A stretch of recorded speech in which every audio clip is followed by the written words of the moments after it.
All right, everyone. I'm excited. This is our second interview, my second opportunity to interview Dan. And Dan, I wrote a little bit of an intro for you, Dan. I get an intro now. You got an Okay, intro. I got an intro. So, Let's hear it. hi, everyone. Hold on. I need like the Jason Kelsey introing Taylor energy. It's what I need. Go. Oh boy.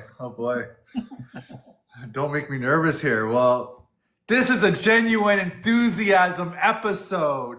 Today, we got someone who Swifties already know and love. He's a Girl Scout dad, Philly sports fan, but most importantly, one of the biggest Taylor Swift fans on TikTok. If you've ever stressed about tickets, chances are you've seen his videos. The fandom calls him the Swiftie Ticket Guru, and he's become the voice for fans everywhere. Dan Shapiro is here, and we're breaking down baseball. No, I'm joking. The life of a Showgirl era, fan reactions, and a wild ride ahead. Dan is here. Hello. Thank you, Trevor. I appreciate it. Best intro I've ever gotten. So I'm trying. And Dan, I know you're used to reading comments and sort of running the show, but you got to be my guest. Take a breath, relax, get a water, whatever. I want to interview you because you're used to doing all the work and reading your chat and all this. I want you to just let me ask you some questions. But that being said, we do want questions from the audience. So if there are questions, I will keep my eye on it. I promise. So Dan, are you ready? absolutely, yeah. It's way easier than usual. So I'm down for that. I'm talking to one person, not like 70. So Well, great. again, I heard about you just from being on TikTok. And every time I heard about Taylor Swift or ticket stresses and Ticketmaster, you seem to pop up.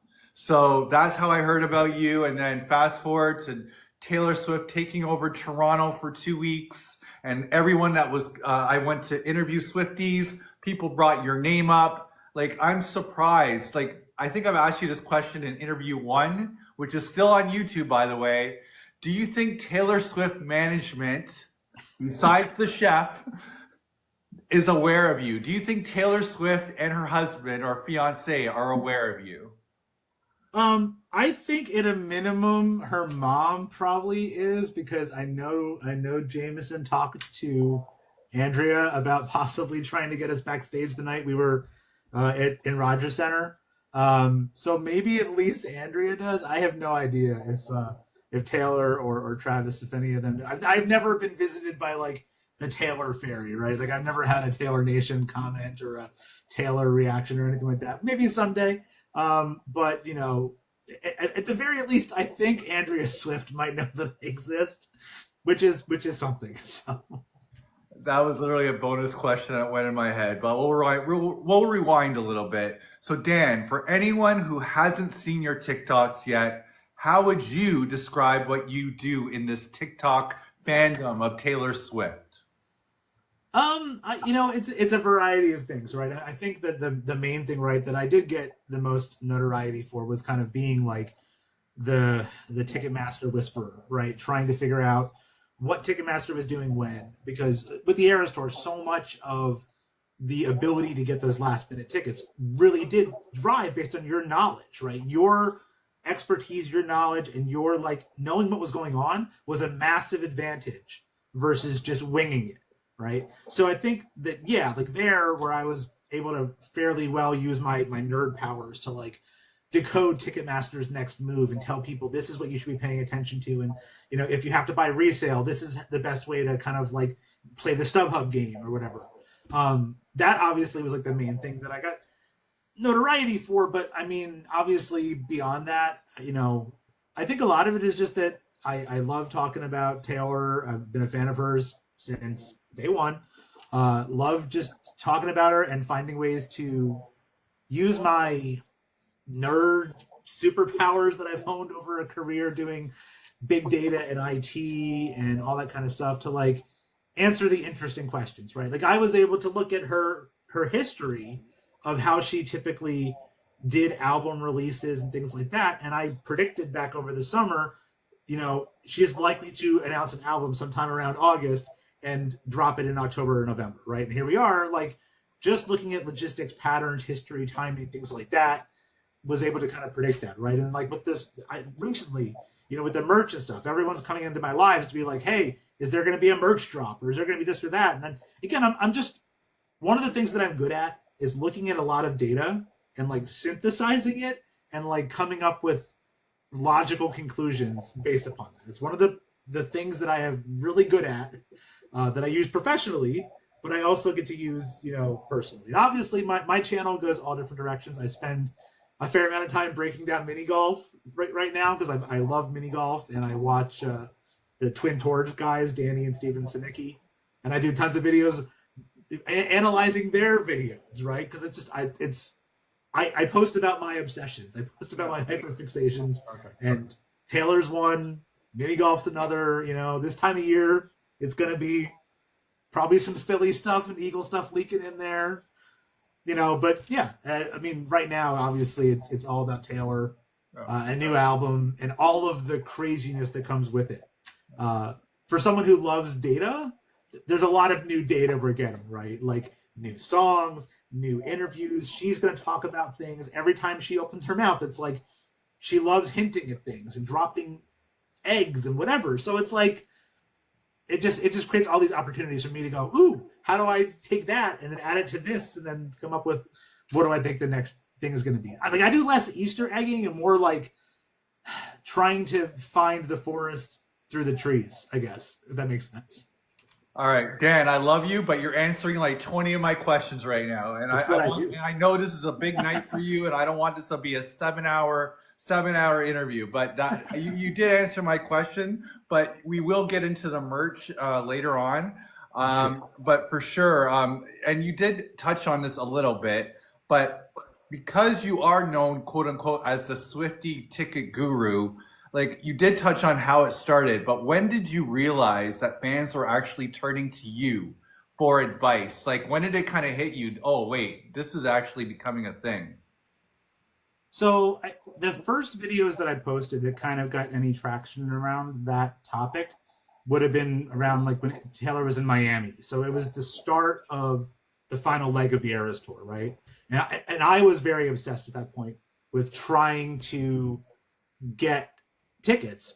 And I was posting some of the things that I kind of knew. I'm like, oh, we should like do X, Y, Z. And I was explaining some of the various things with ticket drops and production holds.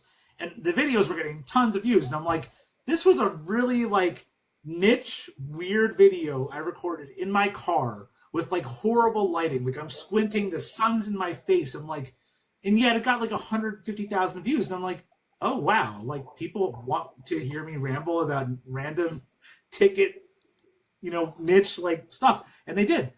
So then I kind of, from that, I took inspiration actually from Jonathan Miller. If you happen to follow him, he was the one who would do like the what you missed at the Eras tour recap. So every night after the Eras tour show, Jonathan would do these great videos going through like everything Taylor did. Like if you were a fan, you wanted to see what did Taylor do in that show, you'd watch Jonathan's recap because it was like top to bottom. What were the songs she played? What were the outfits she wore? What were the things she did that were different? What were the note changes she sang in different songs? It was great. But I took the inspiration of like, well, what if I do like a video saying, what did you miss in like the stuff you need to know about getting tickets? And I did, initially it was like, maybe I'll just do it every couple of days. And I'm like, there was an appetite for it. I was like, wow, I guess people really want to hear about this. So I think through Miami, it kind of became like, I guess this is something worth talking about because I'm going to be fixated on it anyway.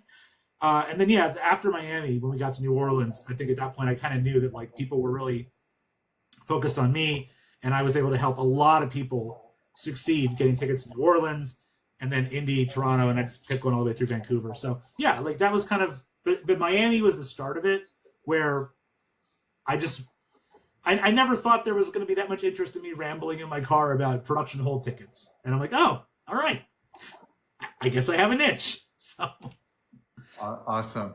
And I should have started off with saying this, Dan. I really took some time organizing this interview into some categories. So this is our opening warm-up phase that I'm wrapping up soon, but then we're going to get into the era, the life of a showgirl. We're going to get into fan reaction and the fandom. We'll wrap up with the wild ride ahead, and then a bit of a close. But before we wrap up, I do want to say, if you haven't already followed Dan and you like Taylor Swift, or you like Phillies baseball, or you want to buy Girl Guy cookies, you need to give Dan a follow. And if you haven't followed me already, I have some Swiftie interviews that I would love for you all to watch. So make sure you give my account a follow. But Dan, as I touched on, you're a Girl Scout dad, a Philly sports fan. How do those worlds mix with being in Swiftie life?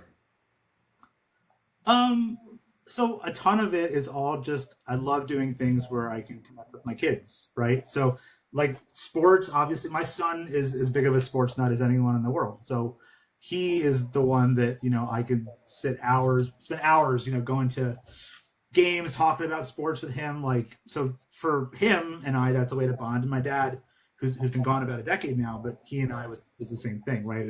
Sports was our unifying thread. And my son and I, it's the same way. Now he's also a Swiftie, which is nice. So I get that with him. And then my daughter, of course, is the bigger Swiftie and also the Girl Scout. So I think a lot of what drives me is just like, what are things I can do to use my own passions and skills and whatever, but like in ways that further, build those amazing relationships and memories with my kids. Like my number one priority in life is, being a good dad and giving my kids like a childhood that they'll look back on and go, that was awesome. Right. Like, that's what I want. Like when they get older, they go, Dad, thank you for like an amazing childhood. And that's my goal. And almost everything that I'm doing, it all kind of ties back to that. If I can find ways to link my obsessions and my passions to theirs, it's even better. Yes, you are amazing, Dad. Comments are flooding in. Taylor here. Taylor Progue says, Dan, amazing dad. And as I'm reading comments, again, I do have questions on my list, but this is a People's Choice interactive interview. So if you have questions for Dan, my chat is going slower than if you were in chat at Dan's live. So be sure to ask a question and I will try my best to include it while the chat is going slow. So let's get into it. The era, the life of a showgirl.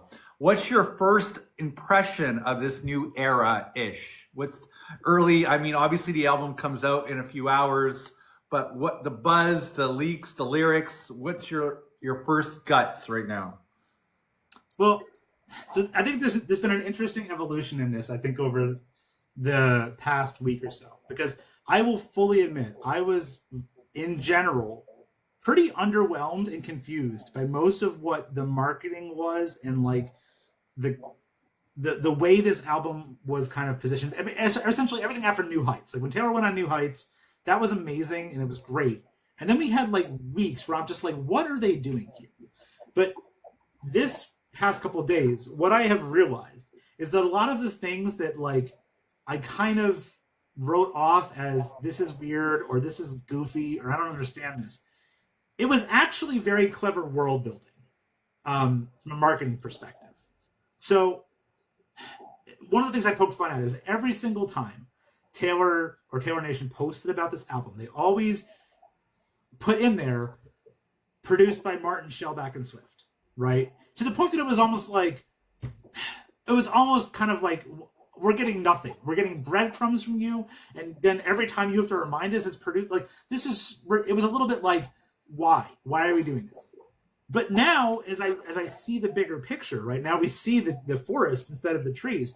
What I realized is that her entire marketing plan for this album was premised around the previous work that she had done with Martin, Shellback, and Swift. So this week, as they've been doing their little reveals, they've been using the past tracks from Rep 1989 and Red that were Martin, Shellback, and Swift tracks to do lyric reveals. The playlist that they had with like all the songs made sense now.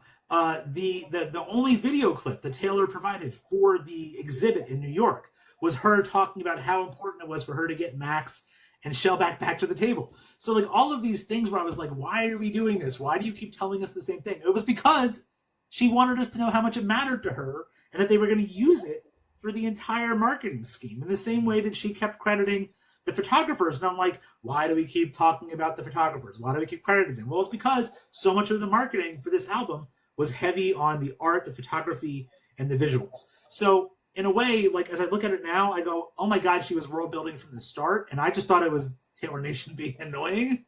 And no, it was actually, I think, a thoughtful way for her to tell us, like, this is what I care about on this album. And I'm going to repeat it and repeat it and repeat it. And then I'm going to use it to do all of the things I love to do to interact with you guys. So, yeah, I guess when I look at it now, I go, that was really smart. But in the moment, or for many of the moments, I was like, what are we doing here? So, we'll see. I guess that's my kind of take on it now. I think it is actually brilliant, but it took me a while to see the plan. Awesome. Swifties and your Swiftie, are just already dissecting lyrics and visuals. What has stood out most to you so far in these early stages? That every lyric we're getting feels like it's something that could have been off of Rep. Right? Like, all of these lyrics are very Rep coded. And all of this Easter eggs she's been throwing at us are Rep coded, right? Using Rep songs for a lot of the marketing. And there's just so much Rep coding in here. And I'm not a Rep TV believer. I'm not a believer that we're going to get Rep vault tracks. I'm genuinely not. But there's a real strong Rep coding thing happening here. Now, for me personally, I just think the aesthetic of this album is going to feel like maybe the second half of Rep. I feel like that's sonically what I'm kind of expecting it to be. But there's Rep everywhere, and it, like, just from the kind of lyrics we're getting to the kind of eggs that are being dropped. I don't know. I'm very, very curious to see if this plays out into anything other than just like, a bunch of noise or us wanting more or something. But yeah, that's what I would say is like, she's yelling Rep at us. Why? And as you were talking, like, the chat is just 1,000,000% agreeing with you. Jen says 100%. Care Bear says agree. Shannon says agree. It all ties back to Rep. Shannon says the same thing. So clearly you got the support. Everyone's kind of feeling that vibe. Brittany is asking a question that's coming, Brittany, and the question is coming about the tour, but we'll get into that. How do you think this era, again, I know this is still early, compares to Midnight's, or you touched on it, Reputation in the terms of tone and the fandom hype?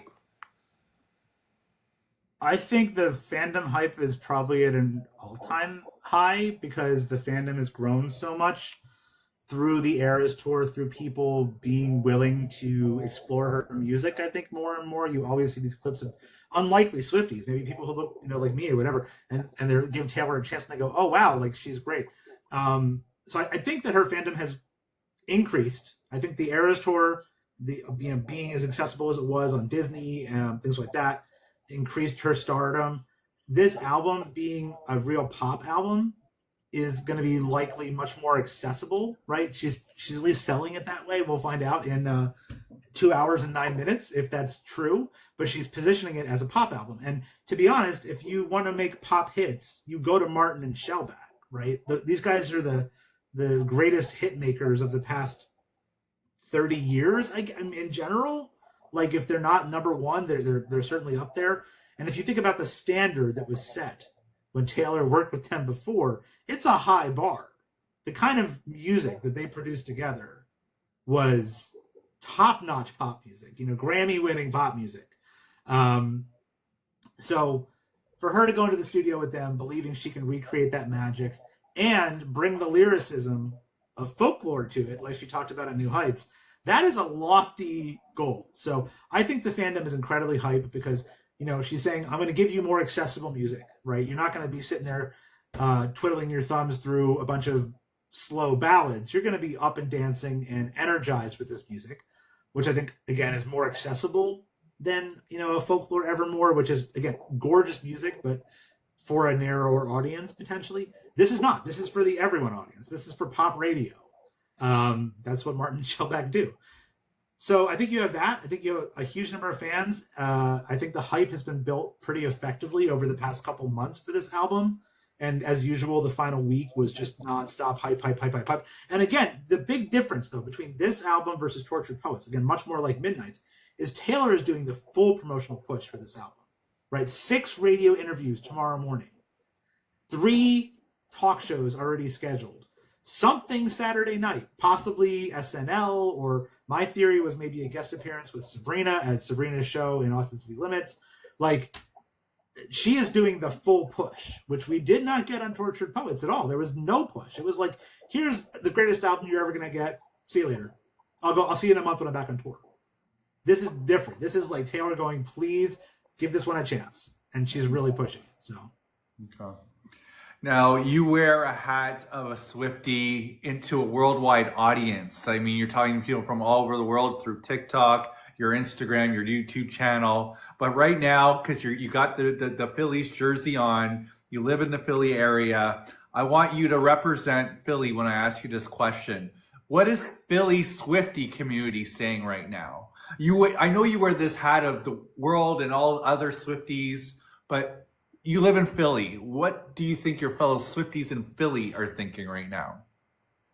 I don't know if I have a particular pulse on like the Philly community of Swifties, really, to be totally honest, right? Like, I don't know that we're that different than anywhere else, but I will say is that Taylor's hometown is, effectively a Philly suburb, right? And the passion for Taylor around here is very high. There's a reason why the shows in Philadelphia had the highest last minute ticket prices of almost any show on the entire tour, rivaling some of the worst shows in Toronto. Why you had 20,000 people outside the stadium tailgating in Philly, right?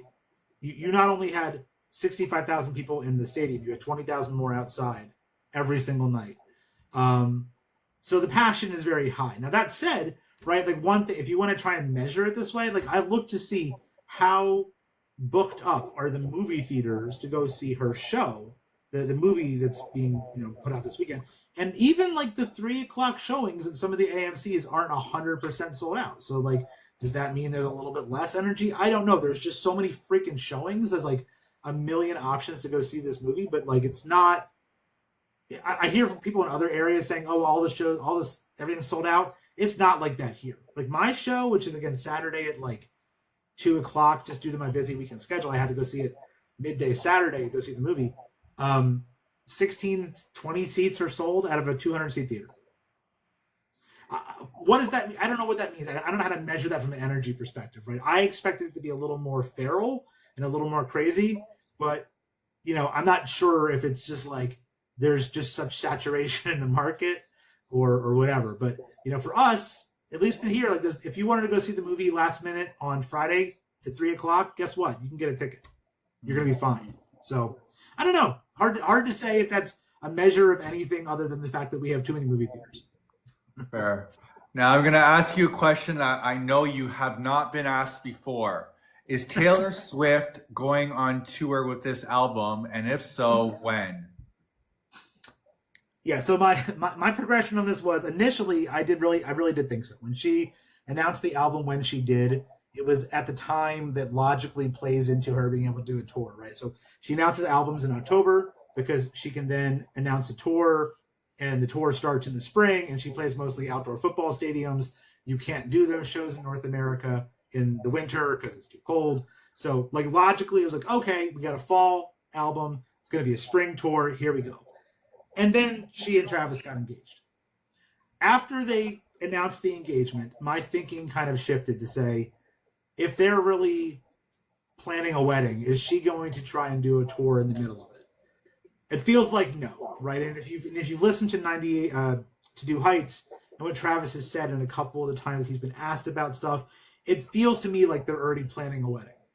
Like the way he's answered some questions. And Jimmy Fallon asked him a question about how they were going to do music. And I was like, oh, the way Travis answered that, it made me think that it's something he's probably already talked about with Taylor. Just the way that he answered it. So in that perspective, right now, my guess is no. But if she's going to announce a tour, I do think it would be announced most likely this coming media blitz of this album dropping. So, in all of these interviews that she's doing on Graham Norton, on Jimmy Fallon, on Seth Meyers, on the radio shows, if she's going to announce a tour, I would expect it's going to happen during this blitz. It would be logical. The latest I'd expect her to announce it would be the end of the month. If we get through the end of October and no tour has been announced, I will likely feel that there's no tour coming. Okay. But I'm giving it the rest of the month. But if it doesn't happen this next week, I'd say I'll go from 50% to 25%. And if we get through October, I'm probably down to like 5%. Awesome. As you were answering that question, I think one of your regulars, Ashley, came in. Oh my God, I thought I was in enemy territory, but hello, Showgirls. You are in a safe place, Ashley. We are interviewing Dan. If you've not met me, please give my account a follow. And for those that know me and don't know Dan, please give Dan a follow. And the other way you can help out is by continuing to double tap the screen and share it alive, because I have a limited opportunity to interview with this gentleman. So as we get a little more into the dive of the tour and merch, when are we getting it? Especially these signed vinyls that we keep waiting for. Yeah, so I think, right now as we're talking, there is a pending update on the US store, which is typically a precursor that a drop is coming in the hours after that. Now, right now, only one store, just the US store, is pending. But if there's going to be a drop tonight in the next 2 hours, we'll see the other stores flip over to pending status and then would see a drop. My suspicion is that we are going to see a merch drop tonight at some point. It could be at midnight when the album comes out. It could be at 1 a.m. or 2 a.m. based upon these different surprise theories we've been kind of bouncing around. East Coast time. So I do think we will see a drop tonight. Do I think tonight's drop will be signed vinyls? No, I actually don't. I think if we're going to get signed vinyls, it would not be done in the middle of the night. I think it would be done more like she did the other ones in the middle of the day, maybe with the countdown. It could potentially be a few days after the release at this point. The other thing is, like, if you look and see like schedule wise, when other albums are coming out that might challenge the life of a showgirl on the charts, and then her wanting to maybe push harder those weeks to keep the album at number one. Like, for example, I believe there is a vinyl release or something for the soundtrack of K-pop Demon Hunters in a few weeks. So, like, Taylor might be holding back on something to do it that week, because that's one of an album that might, give a 2 to 3 week post-release showgirl a run for its money at the top of the chart, if that makes sense, right? So, and she has definitely done that kind of thing in the past, where she kind of looks and sees what artists are doing things and then kind of tries to push harder in those weeks. So maybe that's the play. Maybe it's I'm holding off until this moment. But I don't know. I now that we didn't get it before the release, I don't think we're going to get it immediately after the release either. I think it might be a couple days or even weeks. But yes, I do think tonight we'll see some kind of drop. So we'll see. And yeah, we could also not get signed vinyls at all, which would be an out-of-character thing from past albums, but she gave us 4 different signed CD variants, so that's different too. Speaking of vinyls and CDs, in a world of Apple Music and Spotify, do fans actually play them on a turntable or a CD player, or is it more about collecting? I mean, I saw the clip of your daughter with the little CD player. Does she actually spin Taylor's CDs on it? What's that been like as a dad sharing this moment? So that's a long-winded question, but let's start with the physical buying the digital media. turntables and the CD players and things like that. I think, at this point, physical media is like a relic, right? And it's for two kinds. It's for collectors, and it's for old people like us who want, or I should say more like me, who want to relive those moments. But I love that they're trying to make it more accessible. So yeah, the product that I literally did, I think maybe the 3rd TikTok ad that I have ever done, despite being a creator for quite a while. I don't do a lot of shop content, but the brand Yin Tiny reached out to me, and yeah, it was an adorable little CD player. I'm like, oh, this is perfect. This is a great idea. And how many people are ordering all of these CDs and not having a way to play them?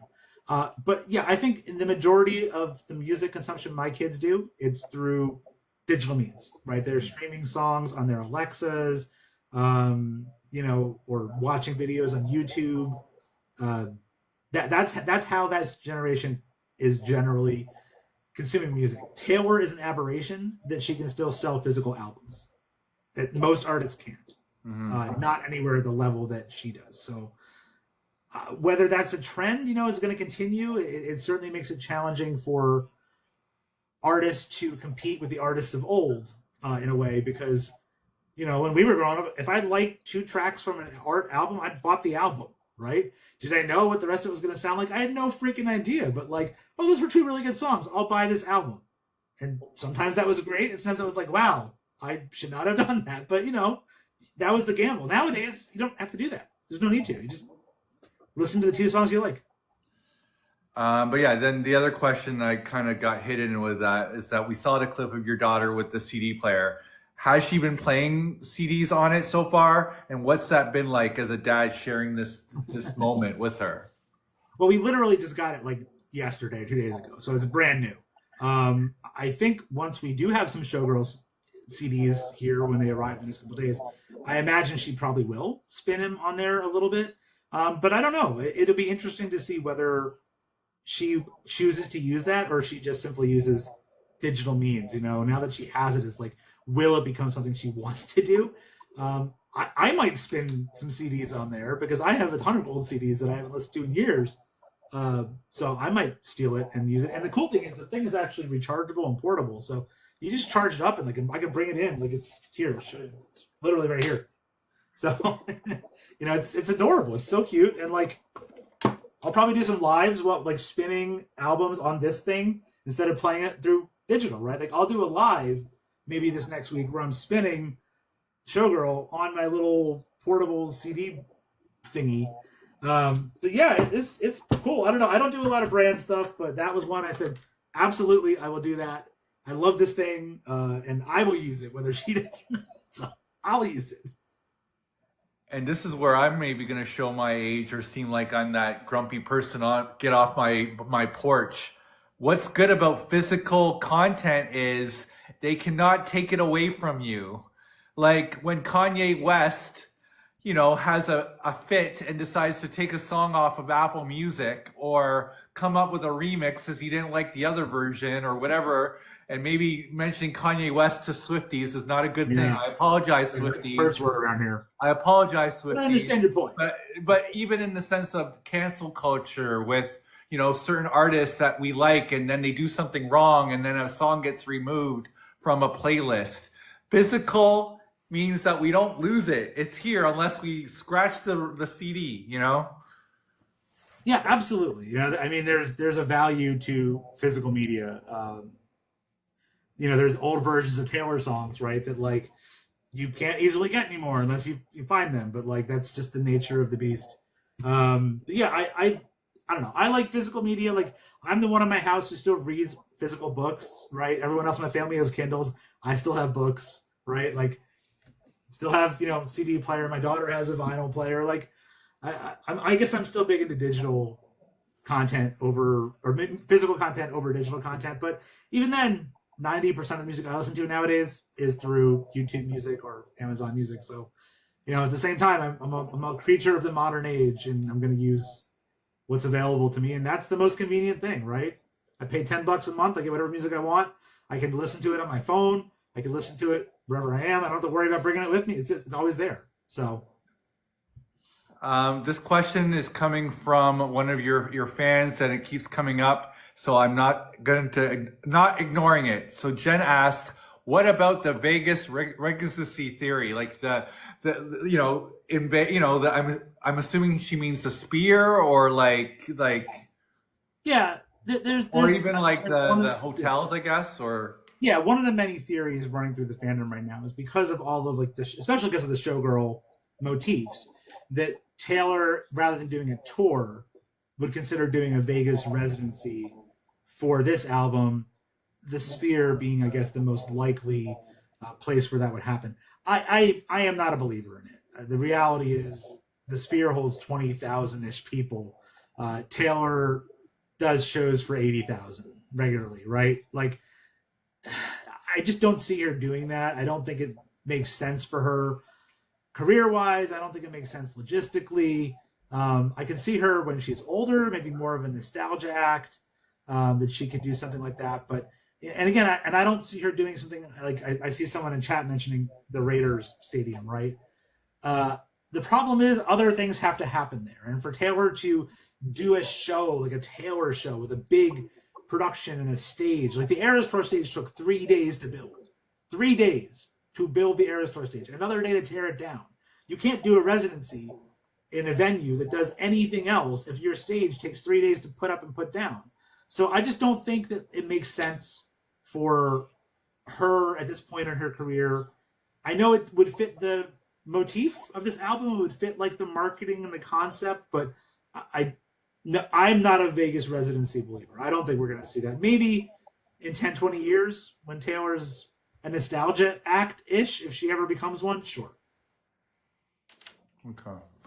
Another question that popped into my brain before we wrap up to the next subject on this. When you look at the past tour, and I know I'm biased because of where I live, do you think Toronto and Vancouver, compared to all of the other dates on this long tour, had the most Easter eggs?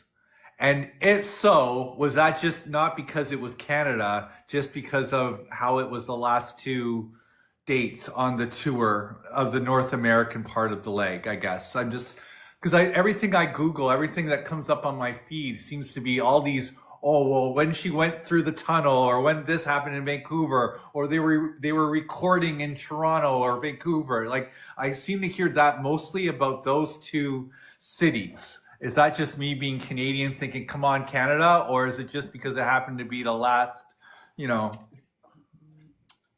I think that, I don't know, Canada had the most. I mean, there's a couple things that were unique about the shows in Canada, right? So Toronto, I guess I thought had maybe less Easter eggs and just more like they were really cool, unique shows because they were in a baseball stadium, not a football stadium. And it made for a really different vibe. And I think that was great. I don't know that I thought there was like a ton of eggs in those shows in particular. Now, Vancouver obviously was very unique in some ways. Where obviously the biggest eggs were the ones at the very end of the tour when she exited differently on the final show. But overall, Vancouver I thought was actually less because she wore the same thing for every show. Now that in itself, it was like an egg of I'm filming something, something is coming and it's going to involve Vancouver. My theory is that when we see the lyric videos this weekend, we're going to see a lot of Vancouver footage. But so like the eggs were less in number, bigger in size, if that makes sense, right? They weren't like a lot of eggs, but they were like big eggs. So I guess that's my perspective on it. It's like Toronto didn't get that many, but the ones it got were big. Right. Big puzzles, big clues. So okay. Fan reactions in the fandom. What's been the most surprising fan reaction you've seen to the life of Showgirl? Surprising fan reaction. I don't know. I don't know that I know it's hard to answer that because it's not out yet and it's going to be a few hours. But I guess I'm meaning maybe the promo. I mean maybe the snippet, like the lyrics. I guess. What I because you're seeing all the comments flooding in. Even as I've been interviewing you, it's been interesting the comments that are flooding in. So is there anything or any person, something that has stood out to you? I think and I kind of alluded to this earlier, was like in the moment, a lot of the stuff that was done to promote this album, the countdowns to a vinyl variant that was just basically a different picture of Taylor. Or the countdowns to, the clip. Like the worst was the 2 day long countdown thing they did. The payoff was literally a 3-second Spotify clip of Taylor going. Like that was, and the reactions to that was a lot of like, why did you just do all of that to give us crumbs, right? But again, as I said before, I think that's where the world building aspect comes in, where like at the time it was like you did not need to do all of that for this. But when you look at the marketing package as a whole, the world building aspect of the countdowns as part of building up to showtime and leaning into the photography aspects of it, which she talked about in clips that came out more recently, and then leaning into the Martin and Shellback stuff, like all of it now makes much more sense when you see the end of the road. But in the moment, a lot of it felt underwhelming, right?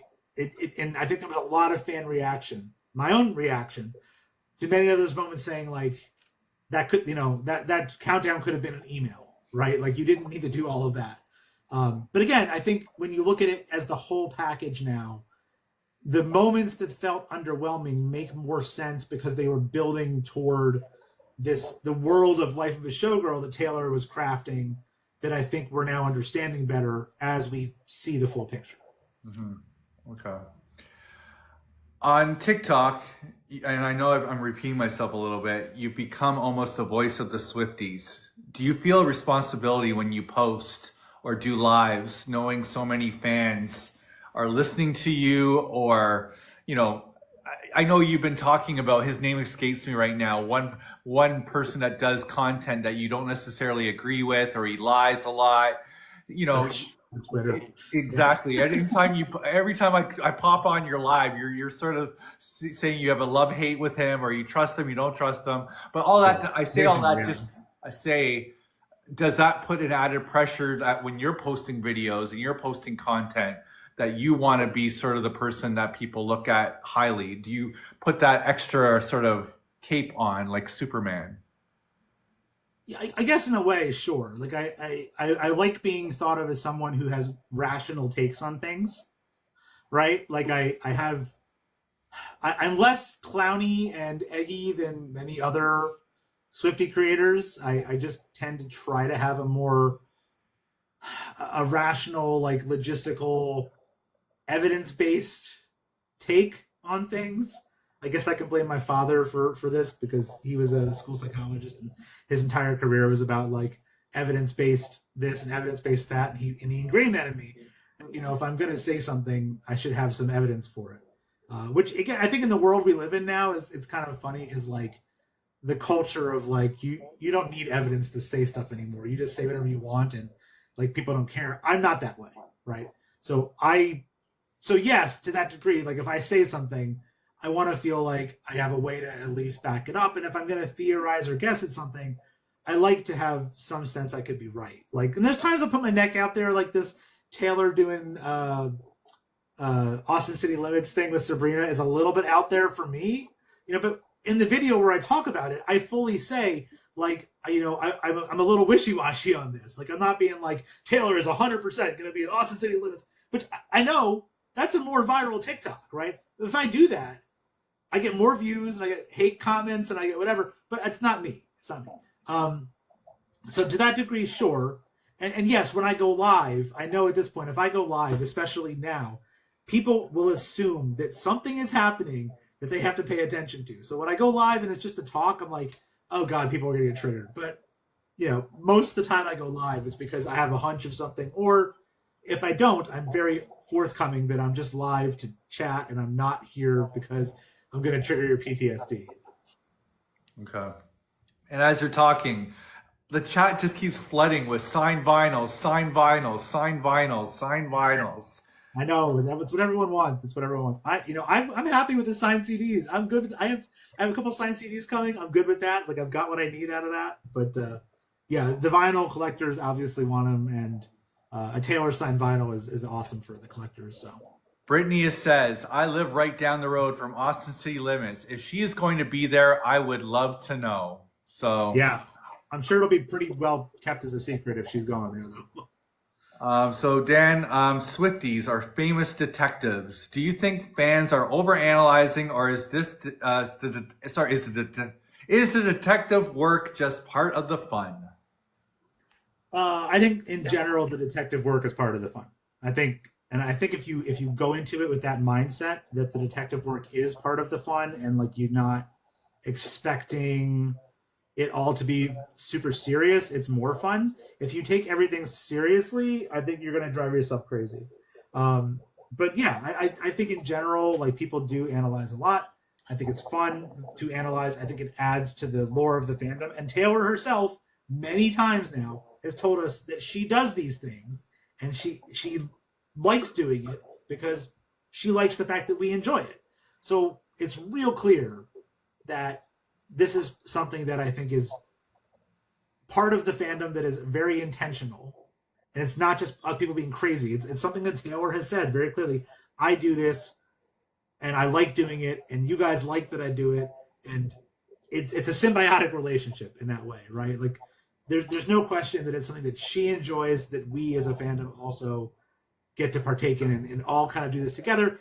I think it adds to the fun. I think in general it makes things more fun, and I love following creators like V Swiftie and Audrey and Nikki and whoever, like that are great at doing those kind of like theorizing videos. I love those videos. I don't make that many of them because I just go, I feel like the guy with the meme with the wall of like stuff, conspiracy theory guy, I feel like that when I'm doing it, and I don't like putting that out there because that's not my mentality. But I love watching other people do it and going like, huh, that's really interesting. Maybe that could be real. And look, once in a while it's right. Do you think Taylor Swift or her people or both ever see a theory from a Swiftie and sort of like maybe what came first, the chicken or the egg? Like sometimes they just catch up to someone else's, or yeah, they manifest or they make it real. I have no idea. I suppose it's possible. I like to think that Taylor probably has her own way of doing it, that like she doesn't need to borrow someone else's theories. I feel like she's been doing this for too long to need that. But it's certainly possible. I mean, how many theories are out there that she could be like, oh, I love that idea. Let's play into that. Yeah. But I guess my general thought is she has her own plan. Her plan is bigger than any of us probably realize. And like when you see how far back some of these strings can trace in ways that in hindsight make sense. Yeah, like I think she's got her own plan, and we are discovering it one piece at a time. But I feel like it's bigger than most of us realize. We're down to the last 3 or 4 questions because I don't want to keep you. And this is, again, a big evening.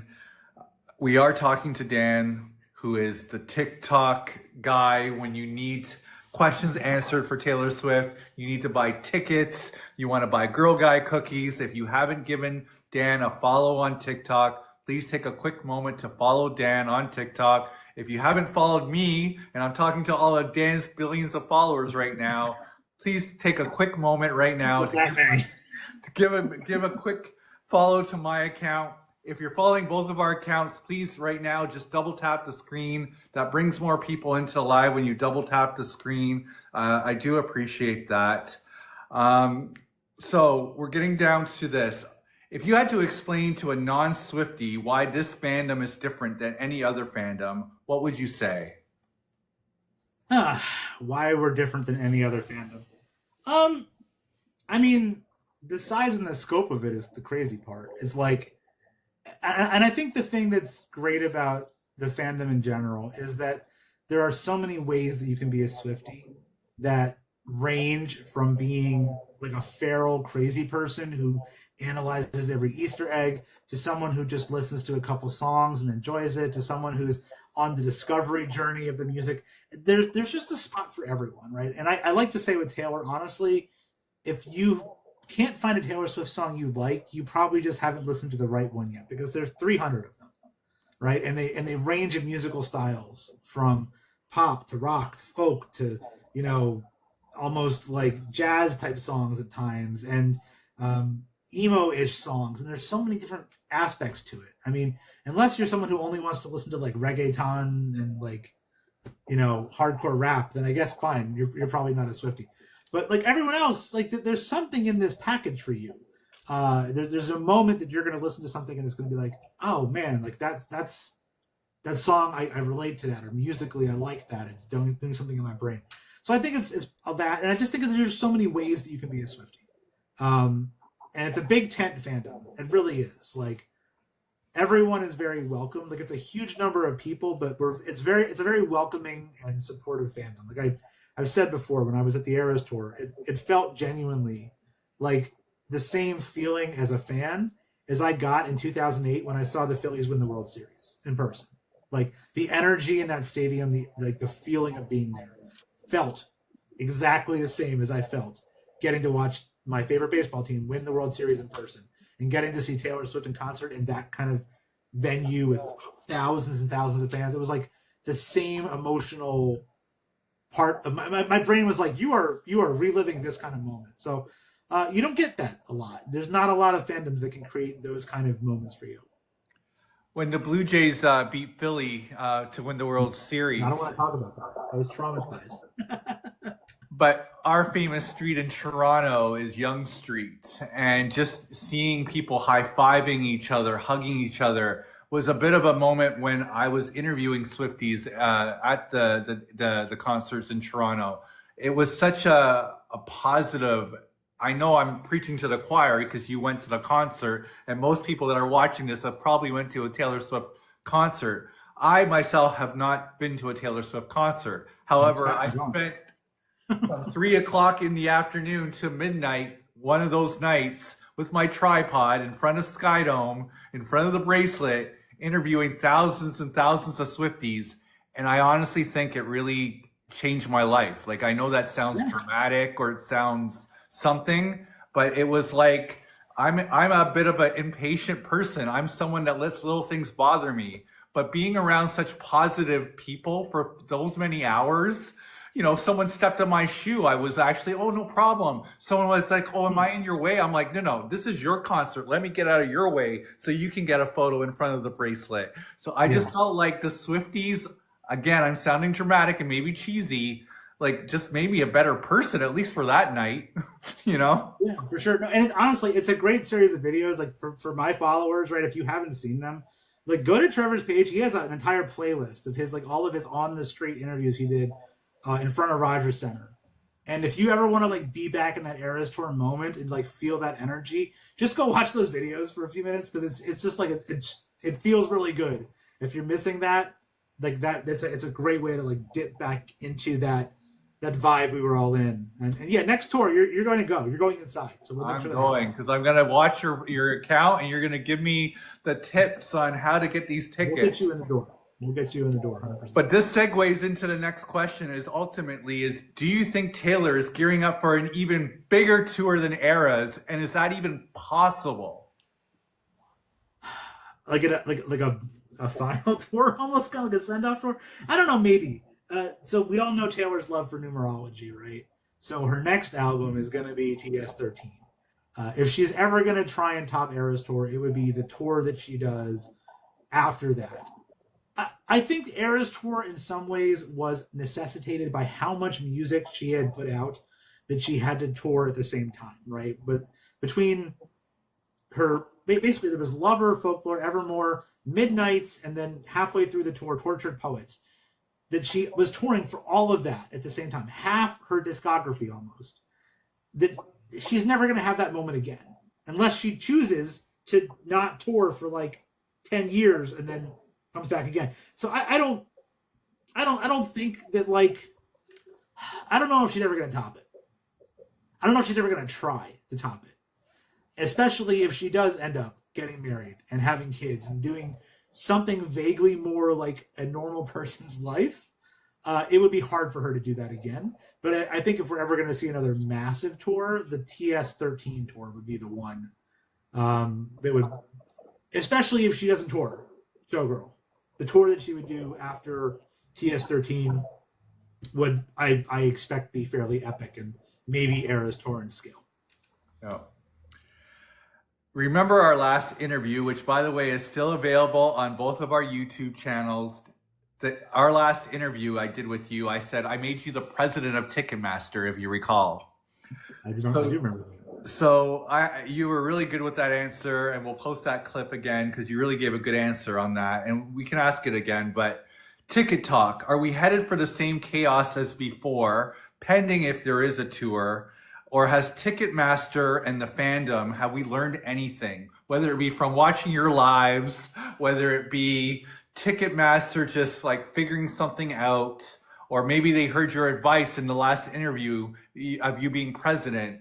But have we learned anything from the chaos going forward? If any of the recent sales for other artists are a sign, the answer is no. Right? We can take Ariana Grande's recent tour as a really good example. Ariana, much like Taylor, had not toured in a very long time. I think it was about 6 years between tours for her. And she announced a tour. Not a stadium tour, an arena tour, and it was a complete disaster. And Gracie Abrams' tour was a complete disaster. If you think about the ticketing experience, they didn't do pre-sale codes. It was just like open pre-sales, queues of 150, 200,000 people for 20,000 seat venues where maybe the first 5,000 people online got tickets. It was a real mess. Now, we have seen a good example, like Chappell Roan's tour that she did, that I thought, that was an AXS tour, not a Ticketmaster tour, that was handled really well in terms of the ticketing experience and the fan experience. So have lessons been learned? Potentially. Has Ticketmaster learned any of those lessons? No, not that I can tell. And I'm definitely concerned we would be heading for another disaster. Now, Taylor was really clear in her communications after how bad the Eras tour was, that she was not happy. The problem is, even Taylor doesn't have that much leverage here. When you think about the monopoly that Ticketmaster and Live Nation have on the venues, the ticketing, etc. So what could we see her do differently? We could see her limiting resale. We could see her restricting resale. We could see her capping resale prices to the degree that she is allowed to. We could see her making tickets not transferable, which can be problematic for some fans, but can also reduce the ability for scalpers to do things. And to be honest, you could even see her pricing tickets even a little higher because it actually deters the scalpers because they make less money if tickets actually aren't as cheap, right? So it's hard to say. There's a million things they can do. The government can get more involved. We've seen the DOJ in the U.S. going after some scalpers. We need more of that. We need government regulation. But at the end of the day, do I think things have gotten fundamentally better? No. And do I think another tour will be bad? Yes. But the reality is every Taylor Swift tour since Fearless has been a disaster for ticketing because there is never enough supply for the demand. Yeah. Even going back to Fearless, we had $1,000 tickets because she's always been that popular. So, but Dan, I guess the question I'm asking too is obviously the demand is always going to be bigger. But you notice even way, way, way better, bigger reason than me. But the problem is the consistency. And I learned this from just interviewing the thousands of people that night at one of the nights of the Eras tour. Is when I was asking how hard was it to get a ticket, I heard so many different answers. Oh, I just got it yesterday. Oh no, I bought the ticket right when they announced it. Oh, I went from the US to Canada. I just used a code, or I was on an email list. Some people said they spent triple the amount. Some people just paid the ticket price. yeah. I'm getting to my question. I apologize. It's just to say that you got that answer probably times a million. And you said you like data. You maybe created an Excel of like all the different responses. It just seemed I got such a different answer from each person. Yeah. That it didn't make sense to me why it was so easy for this person, why someone had to like spend millions here. Like that's the question I'm asking is where was the consistency, I guess? Well, I mean, it depends how you got your ticket, right? If you got it face value through Ticketmaster, if you were lucky enough to do that, then it sometimes wasn't that expensive, right? And if you happen to be lucky enough to get the front of the queue or, whatever, if you happen to be one of the people who were picked to get your tickets, then yeah, it wasn't that bad at certain sales. But if you didn't get a face value ticket, then everything was insanely expensive. And Toronto was worse than most other cities. It was, I think, I don't know if it was the worst, but it was close. If it wasn't the worst, it was one of the worst in terms of what resale prices were. You know, people were paying Canadian 2,000-3,000 for a nosebleed just to get in the door at the end, which is crazy, right? Totally crazy. But that's the reality of where it was. But yeah, the lack of consistency is because there's so many routes to getting a ticket, and if you can get one face value, they weren't that expensive. And if you got lucky to get picked, like especially Toronto, especially that one random pre-sale they did that was based on like the renovation in Rogers, that was like the one where like they invited a reasonable number of people and everyone who got invited got tickets, and it was like a great experience if you happened to be picked. Most people weren't picked, but if you were picked, it was like, oh, this is a great experience. Most of the sales weren't like that. Most of the sales was like, invite 100,000 people and we're going to sell 2,000 tickets. And it's just a disaster. You wait in the queue for an hour, there's nothing there. These are not good fan experiences. The best ticketing experiences I find are the ones where whether it's good or bad, they only invite you if they think they can sell you a ticket. That's when you get a code. That's when you get in. And if you just don't get invited, then fine. You don't feel like you lost out as much because you never were given a chance and then had to YOLO your way into losing that chance. You just simply never got invited in the door. Ticketmaster invited in so many people without having the inventory to supply those people, right? And they weren't learning to say, you know, maybe for like a regular artist, I should invite 20,000 people expecting 10,000 to show up. For Taylor Swift, you invite 20,000, 40,000 are showing up, right? Like no one's not showing up. So I think that they're basing how many people they invite on the wrong thing. They're not thinking about what is this fan base going to do, because it's different than a typical fan base, if that makes any sense. It does. We're down to the last two questions, and I appreciate your time that you're giving me. Again, if you haven't followed both our accounts, please follow our accounts. Please, those that do follow both our accounts, keep double tapping the screen. We're at 15.5K likes. We have like 200 people watching. Keep double tapping the screen. Dan, what's your boldest prediction for next year of Taylor Swift? Boldest prediction for next year, that she's getting married, I guess, is probably my boldest prediction. It's probably my boldest prediction, is that I think it'll be less about the art and more about her and Travis next year. I love their love story personally. I'm a huge fan of their love story. And I think that would be the biggest thing we're going to get out of next year. So my other prediction would be, I do think when we get to the 20th anniversary of debut, which would be next year, next summer, fall, would be a really likely time that we're finally going to see the Taylor's version of debut. So I know that she has said that's done, it's recorded, it's ready to go. I think we'll get that next year, and I think it'll be around the 20th anniversary of the album. Okay. A question came in as you were talking from Maddie. Dan, how late do we have to stay up tonight so we don't miss anything? So give the update. It's now 10:35 p.m. Eastern Standard Time. That's why I'm trying to wrap this up, because I know you have things to do and prep for. Give us a little bit of a loose agenda for tonight. Loose agenda for tonight. So the store situation is still the same. We only have one store, just the U.S. store pending. The rest are not pending yet. So no signs of life there. But I don't know that we care that much about that, because the reality is midnight, an hour and a half from now, is listen to the album, right?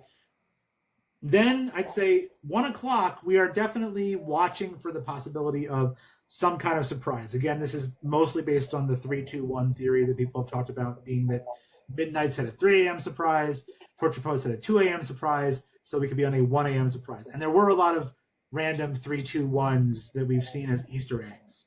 So the 3-2-1 thing has some Easter eggs that kind of back it up. And we've seen a 3, a 2, and now potentially could this be a 1? So 1 o'clock, we're watching for something. What it is, I don't know. The theories range from a musical to Rep Vault tracks to Eras Tour documentary. I have no idea.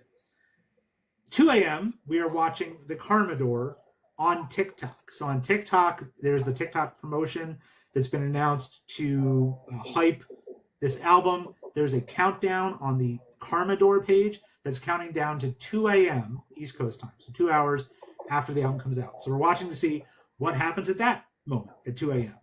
And then beyond that, I think if nothing happens, you're kind of on your own. The thing that a lot of fans are still stuck on is the fact that Taylor did say on New Heights, you're going to be up till 4 a.m. enjoying this album, right? So why? Why are we going to be up till 4 a.m.? What is going to happen? Because the album is 42 minutes long, right? You could listen to the album like 8 times between midnight and 4 a.m. if you want to. So what's keeping us up? So those are the things tonight. And again, also watching the store for the possibility of a merch drop at any of these points. Midnight, 1, 2. You know, if at any point you start seeing other stores go pending, you know, gird your loins, it's coming. And there's a lot of highly anticipated merch I think that's going to drop. Okay, so then Dan, I asked this earlier. I'm like, if you think any of Taylor's team knows of you, is watching you, if Taylor herself is aware of you, but you kind of answered that. But we have more people watching, so I want you to answer that question one more time. But it does lead into my next question that I'm asking is, if you could talk to Taylor Swift put a pause in everything she's doing tonight. She's watching our interview right now. What's up, Taylor? What would you say right now if you could ask Taylor one question right now about the life of Showgirl? What would it be?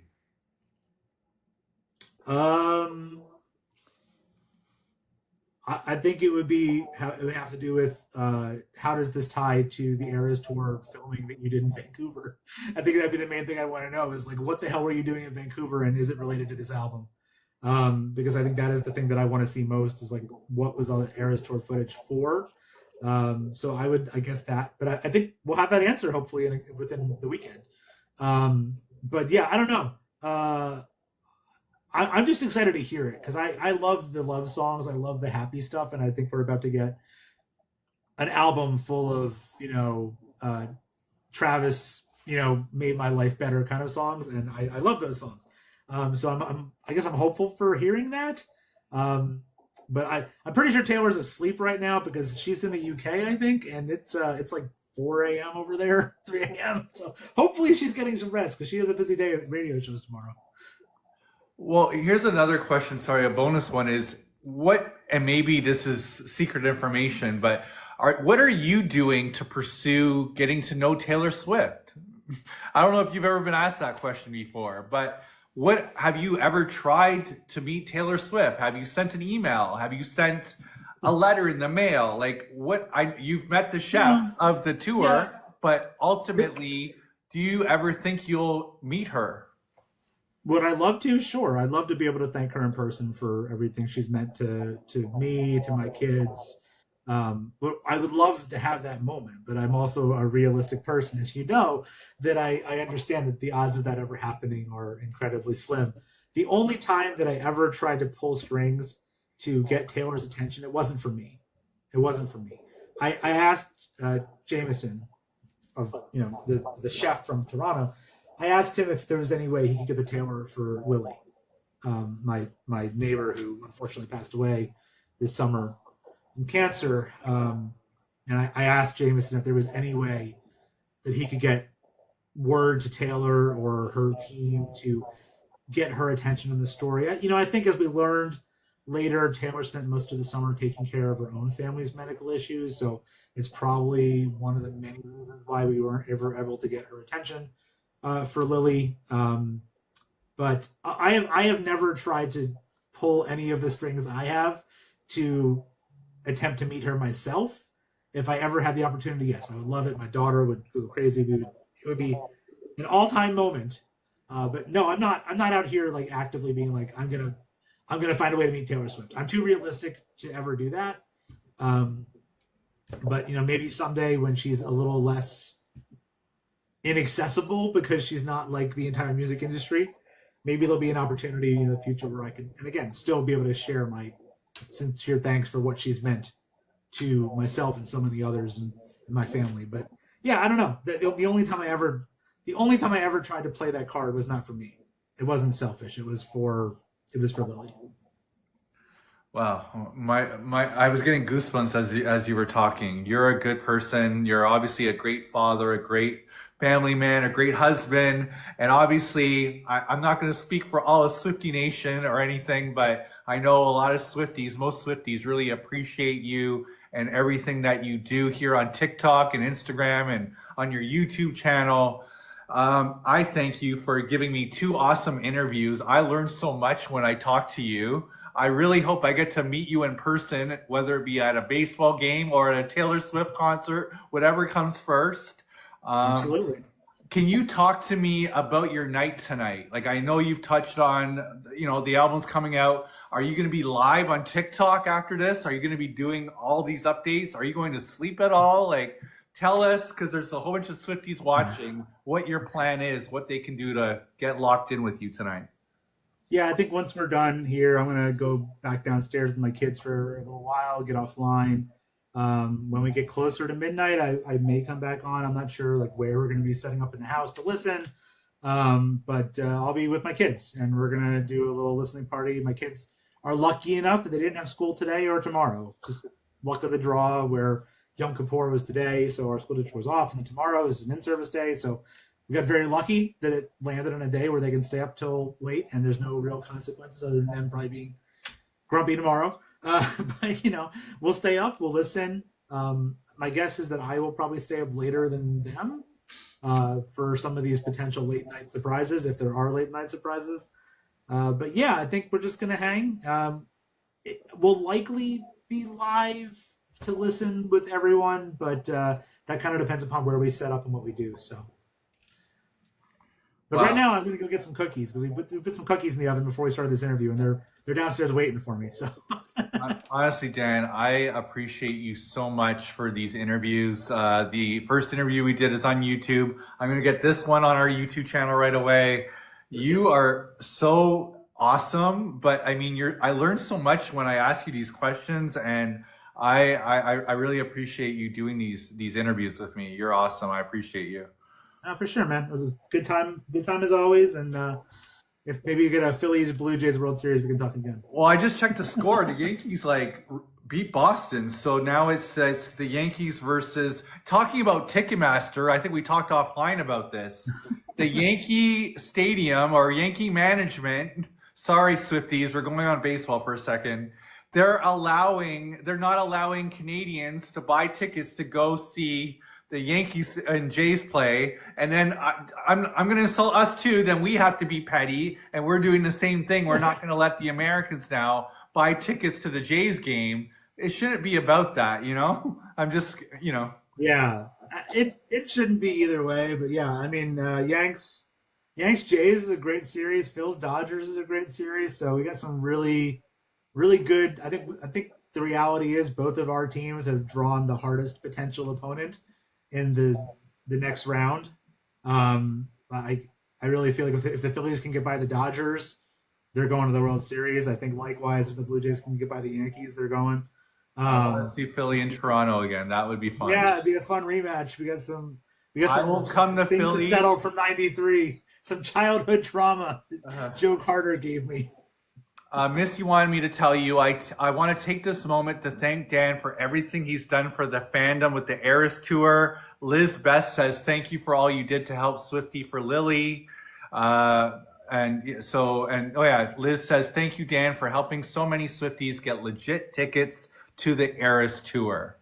Yeah, Lisa's actually, she's a neighbor of mine. And we met in real life through stuff for Lily. And actually, I don't think I've gotten a chance to post about this yet because all the Taylor stuff's been so crazy. But Lily's family, and I'll do a video on this soon, is actually scheduling a celebration of life for her. I want to say it's the 25th of October. So I will definitely be there.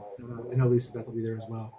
But I'll definitely be posting about that. If you happen to be one of my fans who is local to the Philadelphia area, there'll be finally a way to celebrate Lily in person.